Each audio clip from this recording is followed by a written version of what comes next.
warfare, and kind of it made sense for us to go open world, and we have now this kind of open environment, this open sort of guerrilla combat on the streets of Philadelphia. Yeah, you're talking about guerrilla combat. These guys are using everything available to take down their enemy here. This is a scrappy revolution force, so we see a lot of combination, a lot of you're making your own items here, your own weapons. Yeah.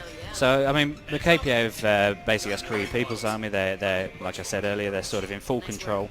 And any kind of, they've taken over with their superior technology and their drone presence, and any kind of attempt to go head on against the KPA sort of always ends badly for the resistance, for the kind of the American fighters who are still sort of trying to push back. So they improvise, and they use these guerrilla tactics to sort of sabotage, infiltrate, ambush their KPA counterparts. And it's these sort of hit and run tactics that we're going to see in this demo, that sort of getting in, striking at the enemy, and then getting out and sort of melting back into the environment before the KPA have sort of had a chance to respond. So who is our military genius that is in charge of leading this revolution? You play as Ethan Brady in the story, and he sort of starts off as a everyday sort of regular guy. He's a shop worker, games journalist. Excellent. Close to home. Yeah, and as the story progresses, he sort of joins in with the resistance. I don't want to give too much away on the story, Sure. but sort of there's a path that he takes through there to kind of instigate this sort of second war of independence. Wow.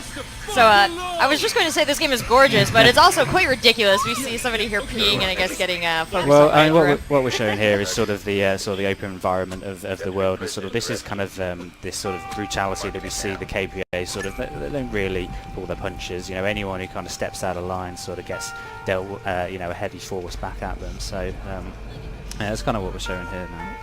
So, I mean, this is the future, but we've also been set a while back in technology in the U.S., I guess, for the Revolution fighters. So what kind of weapons are we going to see here that they're going to be using? Yeah, so they don't.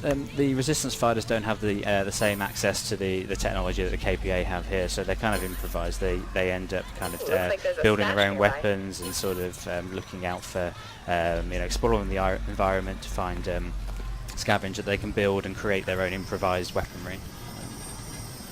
And we've seen some unique elements here. He had his camera out. He was, I guess, casing the joint, checking out what he was going to, how he was going to approach. I mean, so what we see here, this symbol up at the top here, this is kind of what we call this resistance language. They leave these signs around the world for each other, and you kind of look out for this, and sort of, that's where you can kind of give each other scavenger balls and weaponry.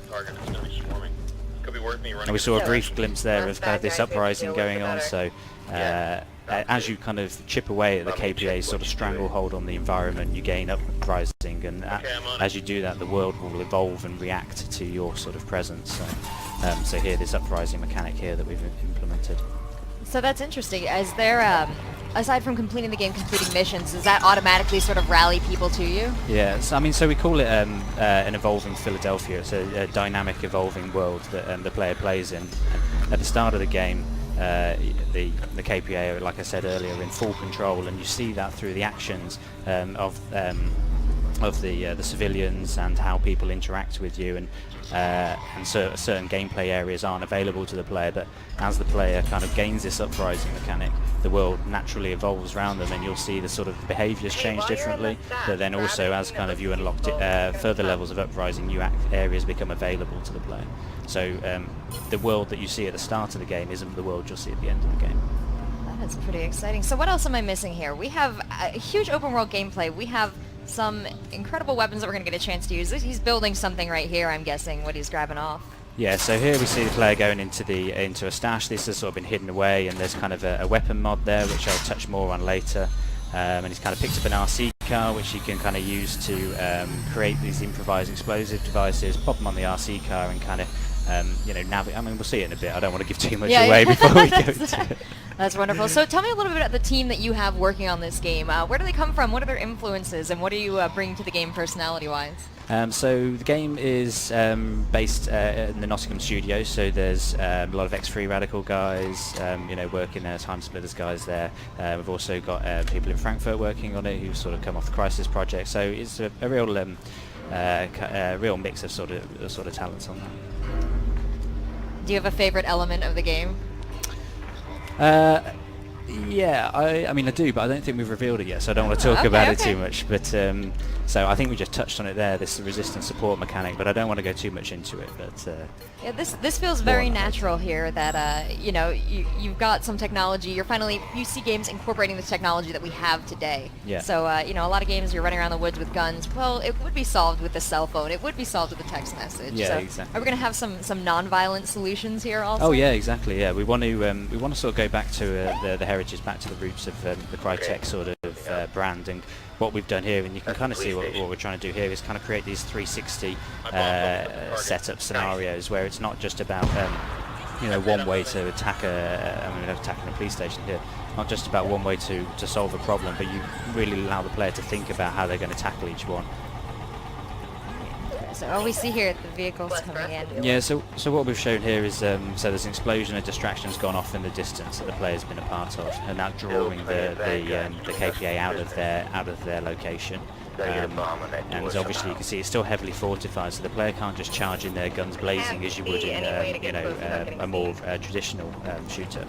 So that's not an option then, the run and gun. Well, you could, but you know, we're not encouraging it by the way we're balancing the game. So you know, we don't want the player to just be able to charge in guns blazing and sort of do everything, you know, really easily. They've really got to think about how they're going to get to their objective, and that's kind of what we see here with this. We call it the Guerrilla Toolkit. So he's able to build and craft these items from scavenge and then combine them to create kind of interesting and varied scenarios for how they're going to tackle a situation. Right, this looks like an interesting element here. He's constructed a rolling C4. Yeah, and basically this sort of the objective is to get a bomb on the door, and yeah, you could go in, you know, and shoot everyone up, but chances of success on that are very kind of you know, slight.